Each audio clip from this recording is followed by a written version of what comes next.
Welcome to Moving Conversations, a podcast for movement professionals by movement professionals. If you coach, train, or teach movement, Pilates, or fitness, then this podcast is for you. With more than 60 years of experience in fitness and Pilates, your hosts, Richey and Nora explore the science of human movement, diving deep into the facts, myths, and common misconceptions, hoping to spark thought and conversation about how we view fitness and movement. Now, let's jump into Moving Conversations.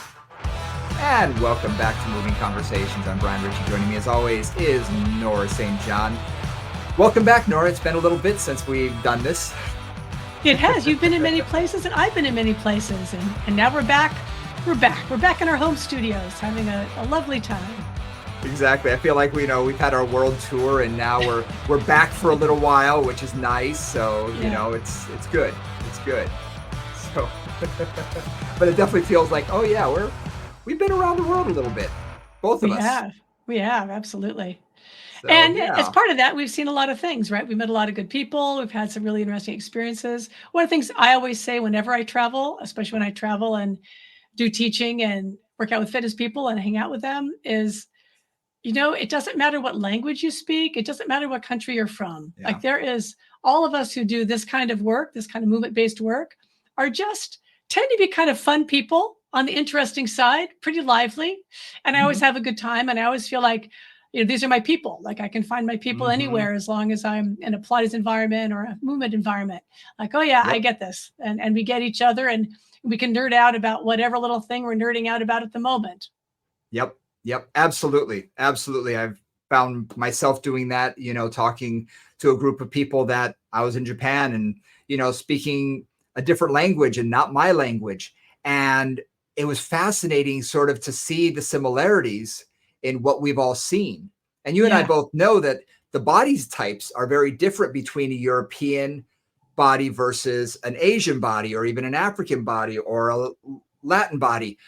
Body types can be very different. So when you and I teach in Asia a lot, and it's interesting sort of to talk to them about their bodies. And, they say, well, we're seeing a lot of this. And I'm like, oh, well, let's dive into that. Why are you seeing that? I'd be like, oh, okay, I can see this. And, you start breaking things down and it just makes for fascinating conversation. One of the things I say, we're getting into the shoulder shortly, people, but this is a moment. So take a little moment. One of the things that I say a lot to my Korean teachers and a lot of my teachers in Asia is, in many ways, I find that their eye is more precise. And this is, don't take this the wrong way, anybody out there, but because there are somewhat less variability in terms of body types, and just, even just appearance, but there's just a little bit it's just less options. When I go to a class in America or I teach a group in America, I've got every body type typically in there, right? A little tiny skinny thing with a flat back. And I've got somebody who's much bigger with a deep lordosis. I'm like, I've just got everything. Yep. And I go to Korea or I go to China. And I'm sure you had the same thing in Japan. And it's kind of like there's a range, but it's much smaller. Yes. And so that's interesting because my Koreans have such a good eye. Like their ability to pick out tiny differences is just oftentimes better on average than a lot of the teachers I teach here, because we're used to looking at a much broader spectrum and don't necessarily need to make such fine distinctions. So anyway, that's just one of those moments that I really enjoy being there and seeing that precision, seeing that specificity. Yeah. I think they're also so focused on trying to be perfect. Yeah. And that's just their mindset is they want everything to be very precise. So when they look with a very precise eye. Yeah. Very precise. And it is interesting teaching someone who has that eye already sort of fine-tuned in a way that we don't always see everywhere where we teach. So it's almost, rewarding to be, oh, wow, okay. You're starting at a different level, not better, not worse, just a different level. And it's like, okay, let's even, refine that even more, fine tune everything. It's really fascinating. It is. And with that in mind, with that level of precision in mind, we're going to talk a little bit about the shoulder. We haven't talked about the shoulder a whole lot on this show. And we wanted to just dive into it. And particularly for a couple of different reasons. I've been working with a couple of clients and then having Tom McCook on in one of our last episodes. He's got some shoulder things going on. And one of the things that occurred to me as I'm working with a lot of clients with shoulder issues is, number one, they're really, really, really common. Again, they don't have to be diagnosed. There's not necessarily always a pathology that's been studied, but there's just an imbalance there. Like it just gets a little tight. It gets a little, it gets a little sticky. And I often find that, especially because most of us are one-handed, right? We're right hand dominant or left hand dominant, that we just end up with a slight asymmetry in terms of how we hold our glenohumeral joint and how we hold our scapula. And oftentimes over time, that can just lead to wear and tear, neck tension, shoulder tension, other kinds of issues. Yeah, I completely agree. But before we get into that, I do want to remind everybody, do us a favor, hit the like button, hit the follow button, especially hit the follow button. Please, please, please give us lots of thumbs up, 5-star review on whatever platform you're using. We really appreciate it. You can always get in touch with us at movingconvos@gmail.com or hit us up on Instagram, Moving Convos, or on Nora's or my. You can always DM us. We'll get back with you. So now that that's out of the way, I have a train of thought, and I want to know what you're thinking about with this. The shoulder has, in my mind, a lot of issues or a lot of imbalances. For one, because of the amount of mobility that we have in it. Yeah. Okay. Unlike the hip joint, where it's pretty much just one joint. This is multiple. This is 4 joints that are working together to try and create a symmetrical movement. And even the scapula itself, I think we talked about, has what's like 17 muscles connecting to it. I mean, there's so much going on with that. And with the amount of mobility that we have to have, that it really sets us up for classic imbalances, because when there's that many muscles connecting to a single bone, if one gets too tight or one gets too loose or one gets out, it creates a weirdness, a funkiness that can create some imbalance just inherently. So that's sort of where my mindset was the greater the amount of mobility, the more we need it to be stable and the more chance for imbalance to occur. What do you think? The other thing too, for sure. Absolutely. Like it's just a complex area. And the other thing I want to bring up is, unlike some other parts of our body, we use the shoulders and the upper body very differently on the two sides. Yeah. It's like, I'm aware of that when I'm typing or working my computer or, whatever, but I'm really aware that when I'm driving and I have both hands on the wheel, I'm a good 2 and whatever it is, 2 and 10 person or whatever it is. And I've got my hands on the wheel and I realize like one hand's pulling down and one's coming up. Like, just like that's the feeling in my body, is that twist, just having my hands on the wheel. And I've really got to work just driving to keep that left shoulder for me kind of down and back, because it just wants to come up and forward. My right one's happy being stable where it is. I'm right hand dominant. I do a lot more things with my right hand. I'm a lot stronger on my right side. And so feeling like so much of what we do is one-sided. Like I was just getting an EKG the other day, or actually an echocardiogram the other day, I should say. And I was talking to the sonographer, right? And I said, because I worked with a lot of them, they all have shoulder issues. And I said, do you have any shoulder issues? Just because I'm curious. And she said, yeah. She said, I have nerve stuff. I've got all these issues. And looking at what she had to do, that one hand is on the computer. Her right hand is on the computer because that's in front of her. Her left hand is holding this wand in a variety of static positions for a period of time. Yep. And those are classic things and classic reasons why the shoulders get imbalanced, is because we don't use the two sides symmetrically most of the time. I was talking with a client of mine who is a dentist. Yeah. And it's the same thing, especially for that, because you're working in a space this big. Exactly. For a long period of time. Yep. And your body starts to get very curled in on itself. And they all have shoulder, they all have neck issues, because they're always like this the whole time for long periods of time. Yeah. And, she and I were talking, she said, I wish I had chosen a different profession sometimes that wouldn't be so but in this space. She said, no one ever tells you that when you're getting into the business. And I think a lot of jobs inherently have either a right hand, a left hand dominance, or, a postural issue or whatever. I mean, we've seen it with mechanics, Yeah. my dad, he was a mechanic early in his career. And even though he went into more of the sales side of things, one forearm is still bigger than the other. And it's because you do this thousands and thousands of times with a screwdriver or a wrench. Yeah. It's going to create some imbalances.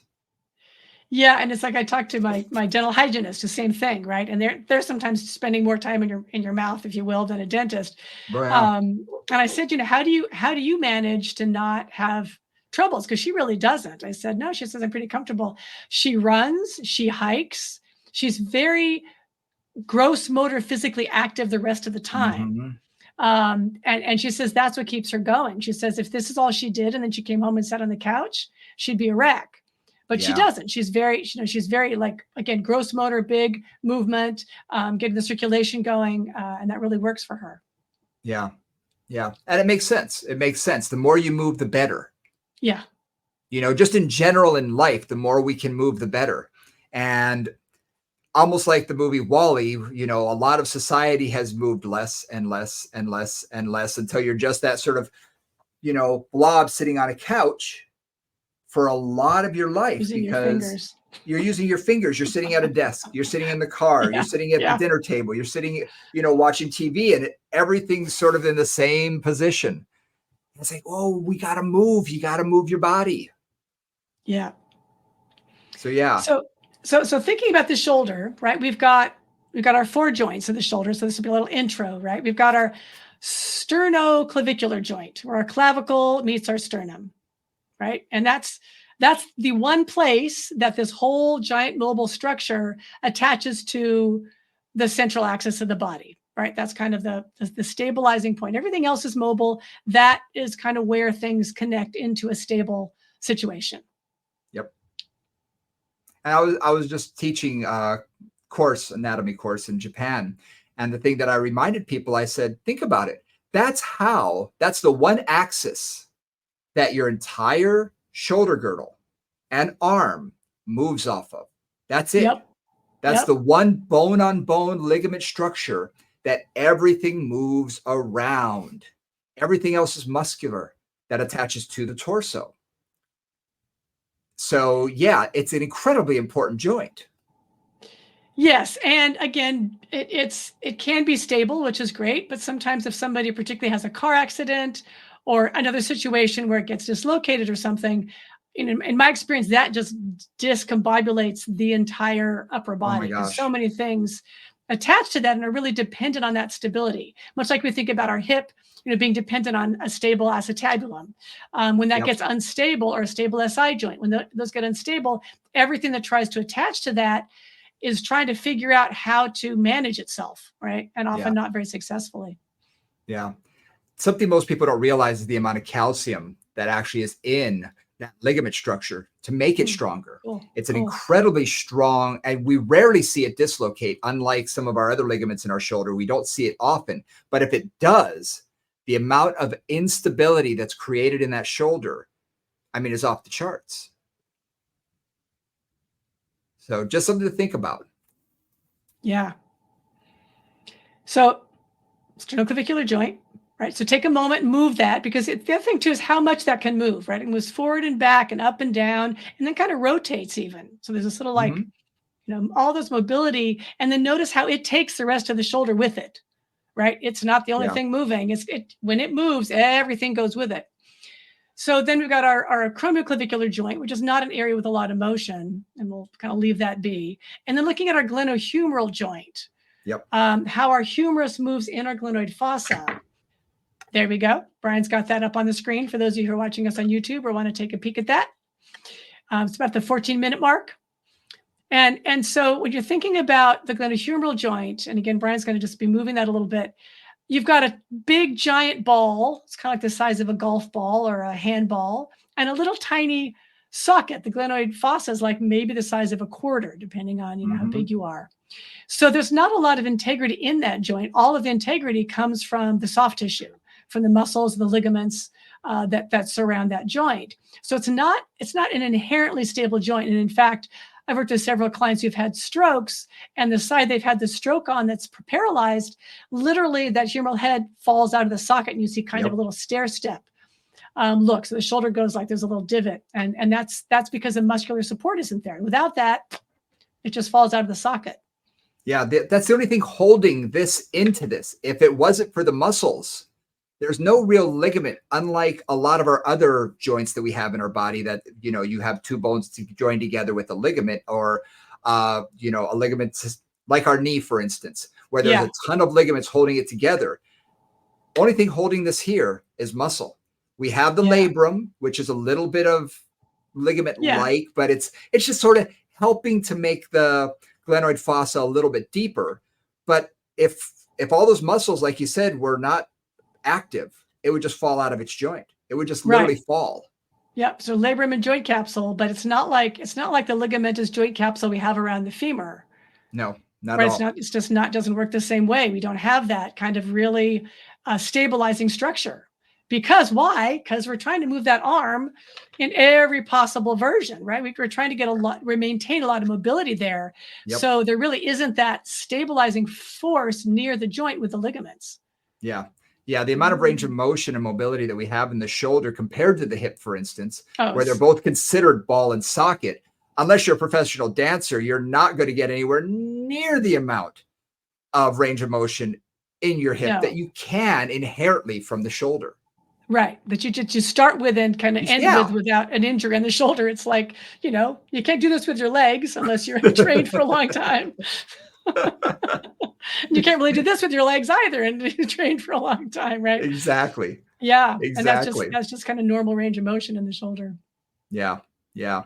So I've always found it interesting that with the shoulder joint, again, with the amount of mobility that we have and the fact that it's all muscle, all it takes is for one thing to get a little off. Anything. And it could be any of all of it. Yeah. Just a little bit off. And suddenly you can have issues. And the next joint that we're about to talk about is the one that's purely muscle, which is the scapulothoracic joint. And that's where our scapula literally attaches to our rib cage. And that's the one that we see so much issue with, because if that's not working right, if that's in the wrong place, then it leads to everything going out of whack. Right. And so so Brian and I were talking about this, and we both have our own ways of messing with this.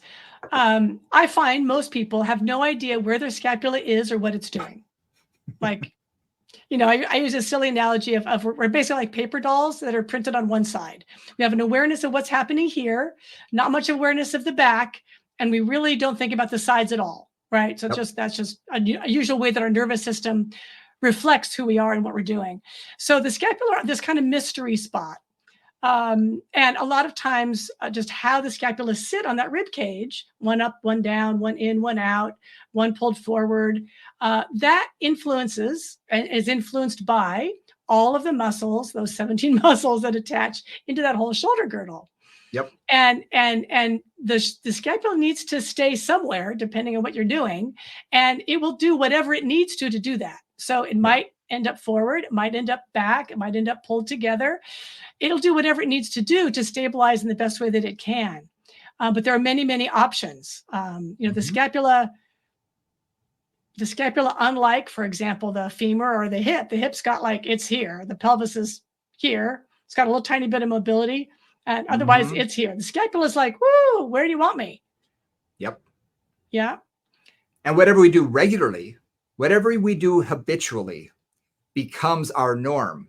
So if I sit, and I see this all the time, I can usually tell what side of the sofa someone sits on, what side they carry their bag on, all sorts of things, because you can see where that shoulder, where that scapula sits, or, you have a child and you carry them on this side.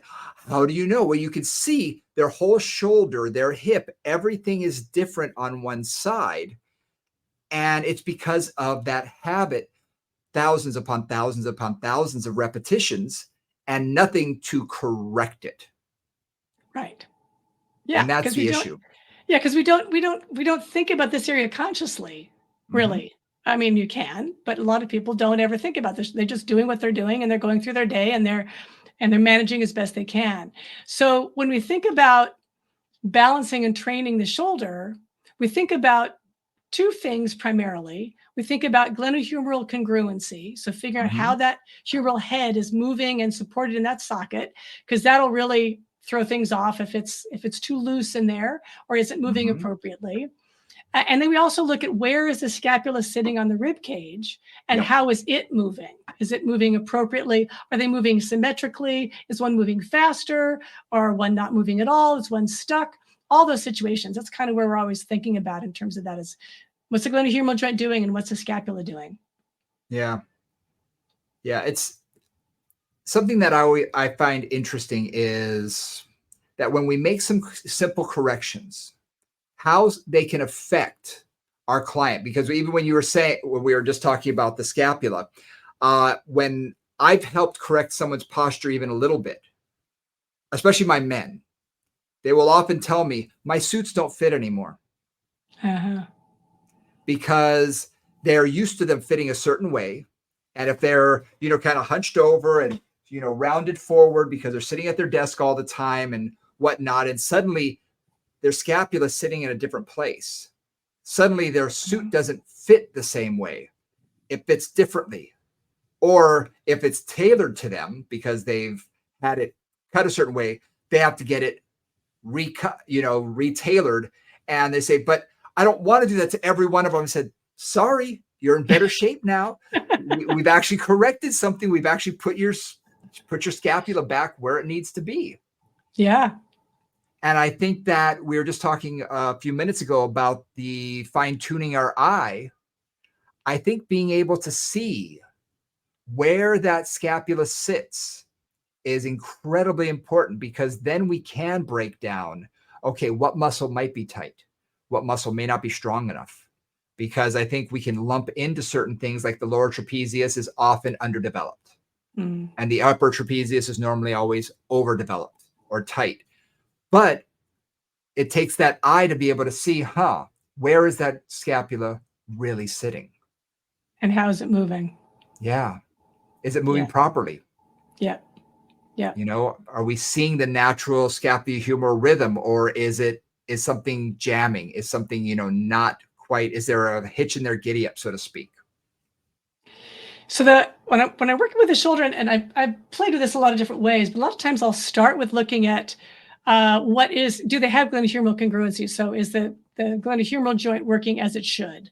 And that's Mhm. kind of where I start. So what I mean by that, Brian, would you bring the bones back? Just again, I know you guys don't all have some. This is just audio, but basically, if you picture the head of the humerus like a little tennis ball, and you picture a little tiny glenoid fossa, the idea there is that as that ball rolls, it stays centered in the socket. So the ball may change position, but it's not rolling forward or back or up or down out of the socket.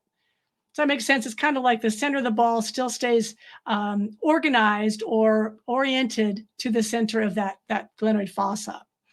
And again, on YouTube, 23 minutes, you got a really good visual of this one. And what you'll find is if a client is hypermobile, particularly, and I see this a lot in my swimmers, in some of my Yes. dancers, and people who do a lot of overhead work. Mhm. Do you see it in? I'm trying to think Rock about my pit climbers, rock climbers. Oh, because they yeah, hang and literally pull it out of the socket because they're just literally holding on by their fingers and letting their bodies hang. I see it a lot with right. them. Okay, I was trying to think, and I was thinking pitchers because I worked with a few pitchers, and Yep. they were also pretty loose. Even tennis players, I'd imagine, although I haven't checked that on them. But so what happens there is that basically that humeral head is no longer staying in the socket, right? It's like it can be a little bit hanging low. It can be a little bit pulled forward, a little bit pulled back.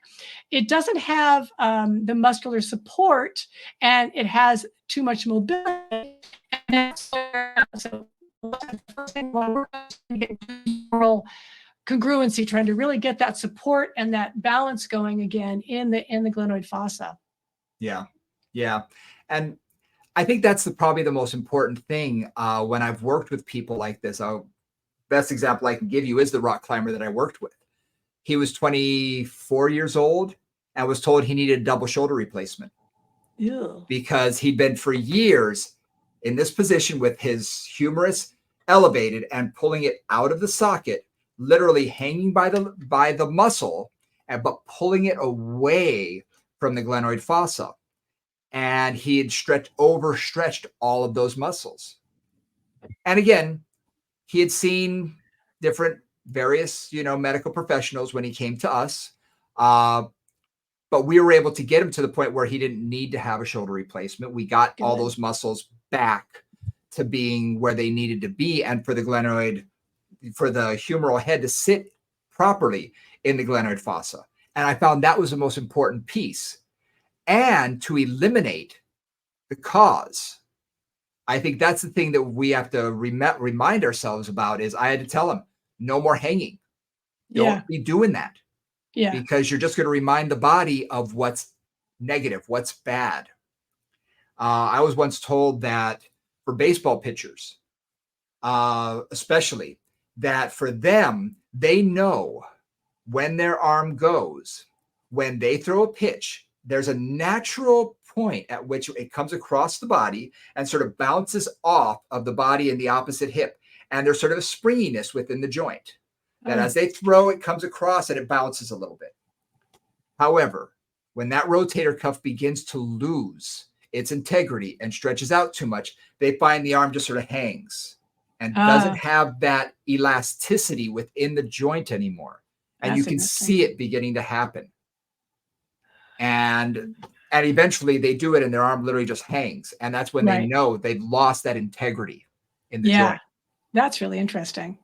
Yeah. So join us at home. You're just going to thinking like, this is crazy. What is she talking about? What does this mean? So, right. Because this is getting in, this is subtle. Again, as we sometimes do, we dove right into kind of the subtleties of this, but a lot of times what I'll have somebody do is just take their hand kind of around the top of their shoulder. So like basically my hand is just around the top of my whole shoulder. And I'm just going to roll my arm forward and back. So internally and externally rotate the humerus. I'm trying not to move the scapula. This is just looking at the humerus. And basically I'm seeing if that humeral head roughly, which is kind of under my fingers, is pushing forward and pushing back or staying more or less in place. And this is super simple. This is not complicated.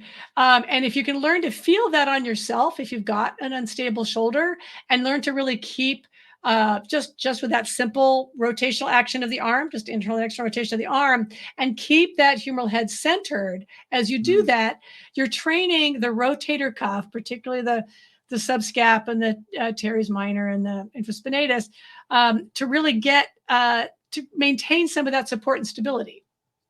And what I find for a lot of my clients who start to work with that is they get unbelievably fatigued in some part of the rotator cuff, typically in the back, like the infraspinatus. They'll feel like they get so tired in those back of the shoulder muscles when they do that. And a lot of that is just because those muscles are not used to working in that range. They've kind of given that range up, allowed the humeral head to slide forward. And it takes some work and some time and some effort to get that strength back and that resilience back in those muscles. And something to think about is remember that these are postural muscles. These are stabilizers that have to have some endurance. So if you're just doing that internal and external rotation with the arm down under no resistance for a period of 15 to 30 seconds, and they're getting tired, well, guess what? That's saying something.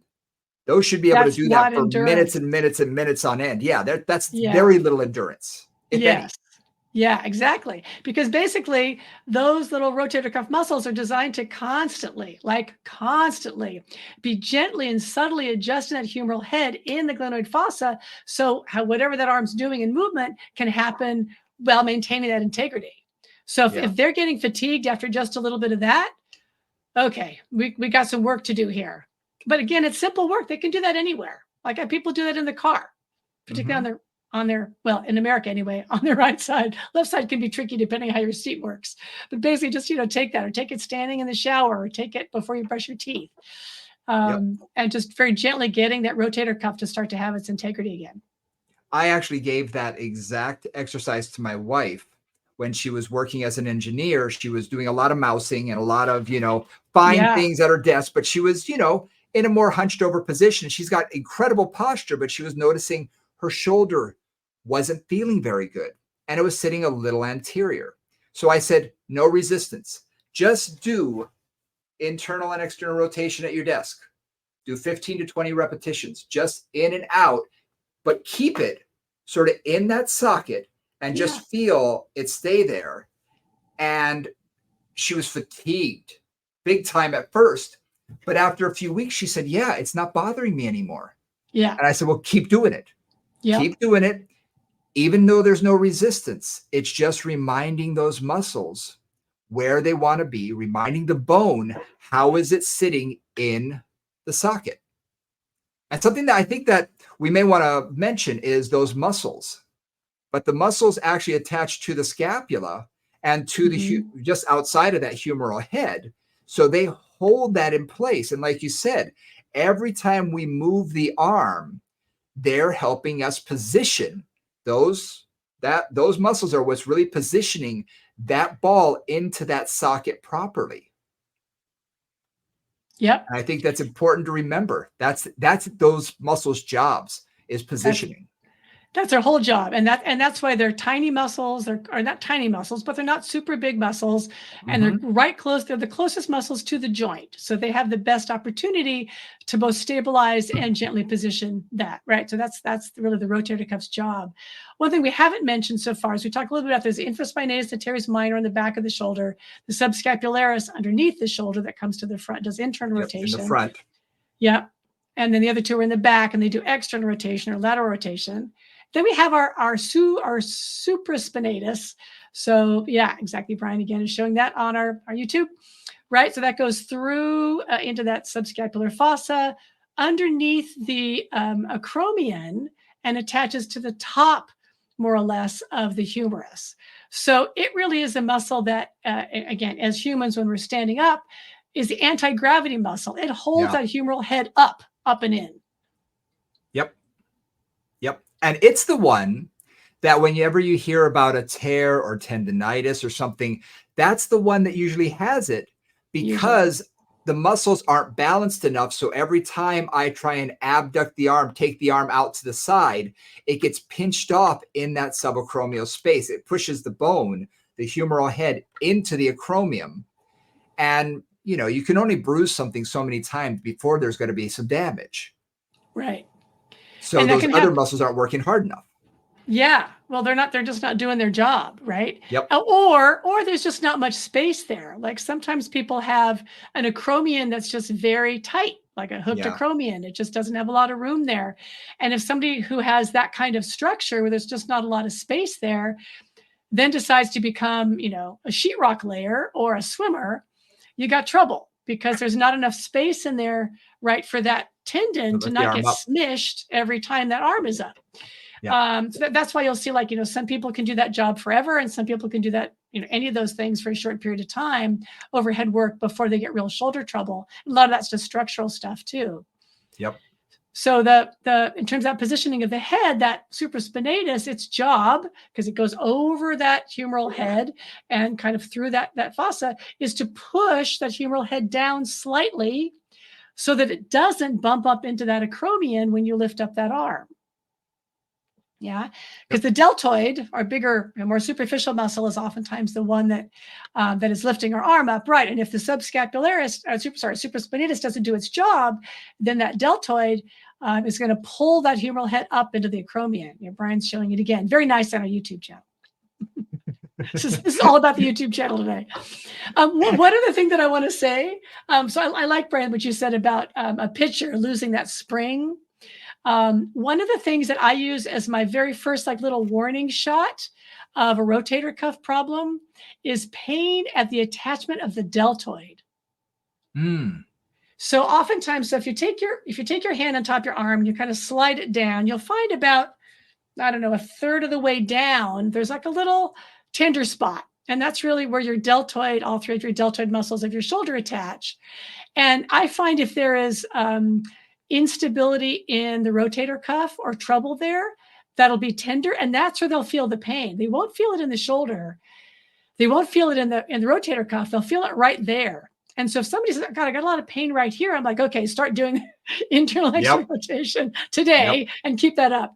And because I find that I'm not sure exactly what's going on there. It's probably just a fascial connection into there, but that seems to be a really nice way to, as an early warning sign, and then take action on that early warning sign to minimize shoulder trouble. What I found is there are referred pain signals that we see in the shoulder a lot. That's one of them that we see. And what's interesting is someone will come to me and say, I've got pain here, or I've got pain at the AC, basically right at the AC joint, almost at the coracoid process, so the anterior portion of the shoulder. They'll point there as well. And for me, just like you, done body work, before, I'll palpate the infraspinatus and say, that's not where it hurts until I push just a little bit. And then they go, ah, and immediately their mouth, they'll pull away from me and I'll say, okay, I think you might have some inflammation there. Something's telling me that there's something going on back there. This isn't working. Yeah, something's not working properly. But we do see those referred pain signals down the arm, down to the insertion point of the deltoid, the anterior portion. Rarely do we see them on the top where the supraspinatus is, or the back. Yeah, very uncommon. Unless something pushes against them, and yet that's kind of what it needs, because those muscles need some blood supply to go to them. If they're not moving properly, having someone do some body work can actually be very beneficial. Getting the area to have a little bit more, blood flow to it can literally help. And even doing it to yourself, just massaging it yourself or getting a ball against the wall, just anything that can do to get some blood flow to that area helps. Yeah, absolutely. So those are some simple thoughts about glenohumeral congruency, or really maintaining that stability of the rotator cuff in the arm. And these are these are simple. Like if you've got a client with shoulder issues, just have them do either with the elbow bent or with the arm straight, just that medial lateral rotation. Just have them do that. And again, ideally maintaining that humeral head in the socket. One of the things, working with the doctors at sports medicine, like they always gave medial lateral rotation of the glenohumeral joint. That was always like where they started with any shoulder issue. That was like step number one. But if that humeral head was sliding around in the socket, you can do rotator cuff work all day and you won't get the best benefit. So that was one of those things I learned. It's like, okay, so I've got somebody who's really sloppy, because I worked with a lot of dancers and people that are hypermobile, or on the mobile side. If they weren't keeping that humeral head in place, they could go rolling back and forth with that rotator cuff all day long, and all they were doing was irritating it. Yeah. No, it's got to have that congruency. You've got to keep it in the socket in order for the muscles to work properly, because if it's not, the muscles will never work properly.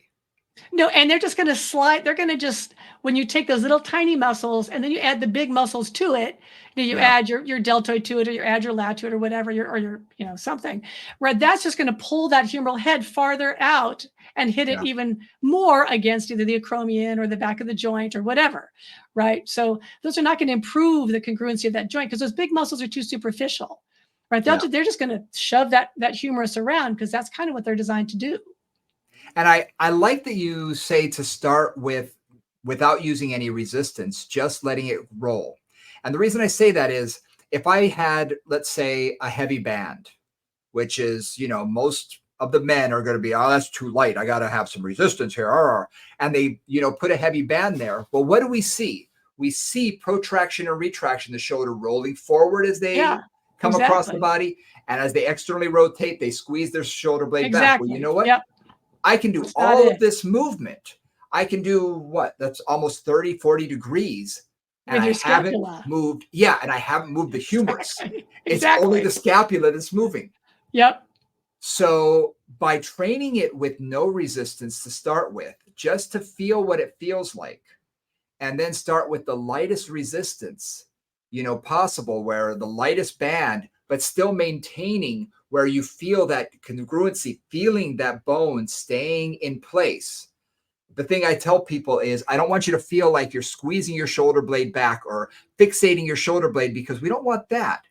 But we want you to keep it within the humerus. We want the humerus to be moving and not the whole shoulder unit. Yep. But we don't want fixation. We don't want you to squeeze everything else in No. place. You just like that. The shoulder should be relatively relaxed, and you're just Yeah. moving that arm. Now, a little thing that I sometimes work with too is I take a water bottle and I half fill it up. This is, nice ones are these, are the like a little little plastic ones. I've got a little metal one here, but basically, instead of doing that, I'm going to just basically take it and I'm just going to rotate. I'm getting myself in the picture here, right? I'm just going to rotate that water bottle with the arm. There we go. And that's a really nice way just to get, just with the arm down, but again, I can't quite get in the picture there. And that adds a little bit of a dynamic action to it, which helps that rotator cuff to actually activate, because the rotator cuff responds to those changes in position. That's what it's designed to do. And if you have a little bit of like a half-filled water bottle there, then that's kind of dynamically moving and changing. And that rotator cuff has to respond to that change in resistance, that change in weight, that change in just where the force is coming from. Yeah. Now, that when you showed me that a while ago, I thought that was a really smart idea, because what also I think works great when it's half filled. Yes, half filled. You want it to be like slosh. Bingo. It's the sloshing. It's because as something moves and it moves from one side to the other, your body has to sort of catch it. So there's a deceleration that occurs within the smaller muscles, because again, the water bottle might weigh half a pound. It's not going to weigh that much. No. But just allowing that motion and it catching it and then moving to the other side and catching it, it's decelerating and accelerating for both ends. And I like that. I think that's a great thing, because that's literally what we do all the time with our upper body. We have to, slow something down, speed something up. We're constantly doing that with our arm.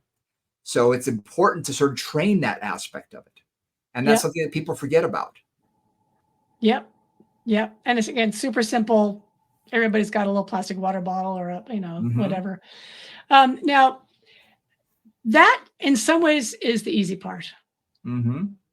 I find the scapula is, for many of us, a lifelong challenge of trying to figure out how to balance out the scapula. Yeah. So a couple things I play with there, and Brian can certainly chime in here. So a couple things I play with there is, one is really being aware of what the two shoulders are doing. So really helping yourself to feel like, okay, in my case, my right shoulder goes back, my left shoulder rolls forward. Like that's just like how we go. Okay, so I'm thinking about trying to bring my left shoulder back a little bit. Now, I'm not mirrored in the video, so if you're watching the video, my rights and lefts are going to look confused. But basically, like bringing that shoulder blade back and down. Now, if I actually balance out my shoulder blades and feel them both in the same position, which I can find, my left one, which is the funky one, is like working like mad. Like I can just to hold that together, there's just some activity happening through my trapezius and through my lat and through serratus and other muscles, and sometimes just finding that and holding that, really feeling where the balance is an interesting place to start. And that'll often help to illuminate for you and for your client where the weakness is, like what's not working, and what movements are going to help to get that area a little bit more dynamically strong. And it's in a postural position, so you're sitting upright. So it's not as though you have to have the person leaning forward or lying on their back or anything. So, they can do that at work. And it's something that's a smart idea that you can say, okay, I want you to do this once an hour and hold it for 10 seconds. Right. Just awareness. And I think that's a big key here for scapular work is the word awareness. Being aware of where your body is in space, even a little bit more than where you're currently at, can make a huge difference. And that honestly is kind of the trick. Like, how do you help somebody become aware of where their scapula are? So I've done a few things.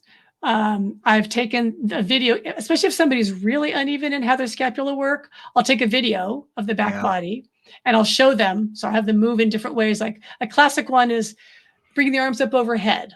The scapula should ideally upwardly rotate. So the little Yep. bottom tip of the scapula should slide out to the side, upward thing goes up. And it's just, like bells ringing, right? It should like just open up.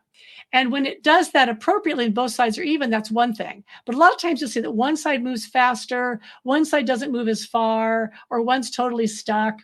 And take a picture of that, and then they can start to see and feel what's happening. Yeah. Yeah. I like to get people to, for me, it's all about motion sometimes, and Yep. just getting them to feel what good motion feels like.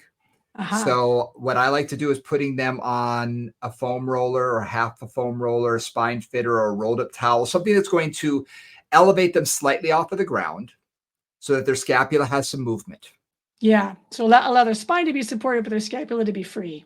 Yeah. And Yeah. then just have them do very small arm circles, arms straight in front of them, and have them do simple arm circles. Again, on YouTube, 45 minutes in, I'm showing small, and then investigate getting a little bigger and a little bigger.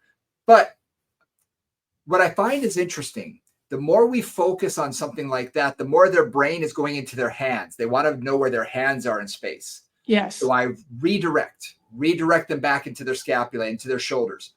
What are your shoulder blades doing? Can you feel what they're doing? And I'll have them go a little bit bigger till whatever feels comfortable, as long as there's not a lot of noise or clunking or bumping or something or any pain. And then even arm scissors, take one overhead and one down by their side. What are you feeling? How do your shoulder blades feel? Do you feel like one of them's going into your ear and the other isn't? Again, redirecting their attention closer in to their body, closer into the scapula. Where are they feeling it in space? Because now if they're on their back, gravity is going to help pull their arm toward the ground when it goes overhead. Whereas if I'm sitting upright or standing, I'm fighting gravity, and the upper trapezius has a tendency to want to take over. So when they're lying on their back, they have a tendency that they get a little bit more freedom because gravity can assist them. And that just brings that awareness back to me. Yeah, they also might be able to feel, especially I find this on a roller, spine fitters somewhat, but particularly on a roller, sometimes they can then feel how their shoulder blades are moving against that roller, right? So they can feel like, oh, this one's going like this one's going like this, that inner border. So anything you can do to enhance that proprioception, which you've talked about a lot before, for the shoulder is really a really critical thing. So one other piece on that. So that's all like open chain, moving, just playing with trying to get the movement patterns to happen in an appropriate way. And that can take a while, honestly. And that's a really key piece. I find with the scapula particularly, I look at improving movement patterns. And then I'll address muscles as I need to, but I don't really start with muscles. I start with movement patterns of the joints and then just build the muscles in as I go. One other way to play with this is closed chain. So basically in all fours position or a plank position, or with your hands in straps or on the foot bar or something, right? So the hands are on something. I find that's another place where you can play differently with how the scapula feel. If your hands are on the ground, or the foot bar, whatever it is, sometimes from there you can feel like, okay, what if I, with that connection into the palm, for example, really connect into that bottom part of the scapula, if that's where you're trying to connect to, which is often where I'm trying to connect to, right? And playing with how do you work the hand position even to get that connection through different parts of the shoulder. Interesting. Yeah, I could see that. A lot of times when I have them do that, I'll have them do it against the wall to start with. Yeah. Yep. That way there's not a whole lot of resistance. They're not holding their body up, because even in quadruped, if you're on your hands and knees, there is some upper body. And if there's any discomfort, there's a little bit of effort in order just to maintain. Whereas I can put them against the wall and have them do a slight lean into the wall. And you can usually say, okay, how does this feel? And you can see, are they protracted? Are they retracted? Is one shoulder forward? Is one back? And then I can bring their mind again, their awareness into, okay, we need to bring your right scapula down a little bit. So let's just work, and I can gently assist, just very gently. My hand is there more as giving them additional proprioception because I want their muscles to do the work. So Yeah. it's just a little bit of here, let's pull this down here. And I'm barely touching them. I'm just guiding. And they go, oh, okay. I say, now, can you hold that? Can you just hold that position? Let's hold it for 10 seconds. Can you go a little longer? And you can see that they're there and their head will start going forward. Something else is going to compensate. And you have to watch their posture and everything, but you keep them for a little longer and a little bit longer. And I find that that's a great way to get them started on feeling that in a different position besides having their hands down by their side. Absolutely. And then I'll have them eventually work their way up the wall, and that way we can see how are those scapula going out to the side? Are they going out? And if they're not, okay, where is it sticking? And maybe we'll just investigate that range of motion for now. Nice. Nice. Again, as we said, today we're talking more about mobility and more about movement. And I think maybe next episode, we could talk more about, strengthening. Because, strengthening the rotator cuff and strengthening the scapular stabilizers are incredibly important. But I think awareness, positioning, and keeping them moving are huge things that I don't think people think about first off. No, and what I often find with the shoulder is if I correct to the best of my ability the movement patterns, I correct the joint actions, then the muscles will start to follow and they will start to do their job. If I start with just strength, like if I start with just rotator cuff work with a band or whatever, I do not get the same results because I'm not really addressing how the body is holding itself and how all those four joints are supporting themselves and working with each other. So, it's like, this is an area where I've always got to look at the whole picture and I've always got to kind of get the pieces all working together. And that just takes a bit of time, a bit of effort, and a lot of awareness on the client's part. Because then, like there's many, again, we're talking at the very beginning steps here, but finding that positioning can take weeks. Honestly, really finding where that shoulder needs to be and then creating enough endurance to be able to actually maintain that position over a period of time can take even longer. So these are always things I find with the shoulder that, yes, we'll get into some strengthening because I think that's really important to it. But choosing what strengthening you're doing and trying to maintain that integrity while you're strengthening it is really where the magic happens. But if they can find whatever that position is for their scapula and then keep that when they do like a chest press or they do a bicep curl, they do a row, and they can maintain that position, that's what we're looking for. That's when things really start to change. Yeah. Yeah. I was just thinking, when people tend to go to physical therapy, the physical therapist has a limited amount of sessions and a limited amount of time to work with the person. So a lot of times it can feel almost like a shotgun approach of, here are the exercises. We need to strengthen this as quickly as possible. Whereas I think us in the fitness and Pilates world, we have more time. We can work on movement. We can work on movement patterns. Unless it's a physical therapist who is getting paid cash, which is, in my opinion, the best because they can take as long as they need. The medical insurance industry isn't, holding them generous. They're not very generous, and they're kind of holding them hostage a little bit to a certain number of sessions. And we got to get, they got to get out the door, within those sessions and get them as good as possible. Whereas we have a little bit more time. And I find that can be very beneficial for us. And I think especially in Pilates, they're used to moving slower, smaller, and more body awareness than in fitness, where people are thinking about more gross motor movement. They're thinking about, being able to lift weights, being able to move weight around. I think in the Pilates world, it's a lot easier to have them do smaller movements and work on awareness. And I think that's a benefit to Pilates. Yeah, that's I've worked with a ton of people with shoulder stuff, and they mostly seem to appreciate it. It seems to actually work, and takes time, but it also honestly, a lot of people that came to me with shoulder stuff had been to PTs, they'd been to doctors, they'd been to, a lot of other practitioners who weren't managing the problem. Right. And a lot of it is like we have the luxury, and it is absolute luxury. Do not get me wrong. I completely appreciate it. Right. To see a Hmm. client for an extended period of time for a whole hour and to really focus on what they need to focus on. Hmm.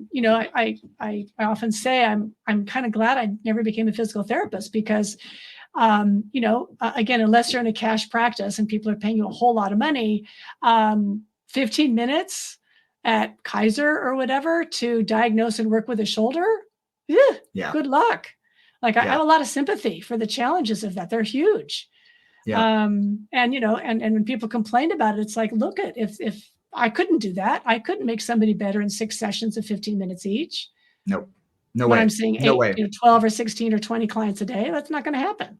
No. So, No. I'm very happy and I feel very privileged to be able to do the work at the level I've been able to do it because I'm in the Pilates environment and people are paying cash. At least most of them are. Yeah. I love that you said it's a luxury because it really is. It's a And I've luxury. told that to a lot of people when they come to me. They say, well, what's the difference? I said, I have time. Yeah. Yeah. I have time that I can take. And if it takes me 6 weeks, it takes me 6 weeks. If it takes 6 months, it takes 6 months. Your body's going to only heal and do what it wants to do in its time. Absolutely. And you can't force it. And Nope. unfortunately, hate to say this, but the medical insurance industry believes that you can Yes. rush through it. Yeah. And some people will respond that way, but I find not everybody that comes to me does. And it Right. just takes the time that it takes. Yep. If they get to me, it's usually because something has not worked. Right. Exactly. Not always. Sometimes when they know me well, they're an old term client. They show up with a problem because they know I can work with them. Yep. But so many of my clients came because they had tried a chiropractor and a massage therapist and a physical therapist, and they'd been to and then they show Yeah. up at me as kind of like a last resort. I was Hmm. very, very. I'm sure you're often the last resort as Oh well. yeah. And all I can say is I'm going to do my best. I don't know any more than anybody else you've seen, but to your point, I have the time. And Yes. if movement is the tool, I have the tool, Yeah. right? Because sometimes Yeah. movement isn't the tool. Sometimes they need surgery or they need manual therapy or something. Those are great. But my tool is movement. And if that's really what you need, I've got the time to figure out how to do that best. And it's not just movement of, let's say, the glenohumeral joint, but it could be the scapula. It could be the ribs. It could It be could the be the thoracic. neck. It could It be could be the thoracic. cervical spine. It could be It could could be the anything. wrist, like it could be it could be like scoliosis in the lumbar, Yep. right? It can be all kinds of things that they're not generally going to be able to address, in a six week, 6 session, 15 Yep. minute or 20-minute session.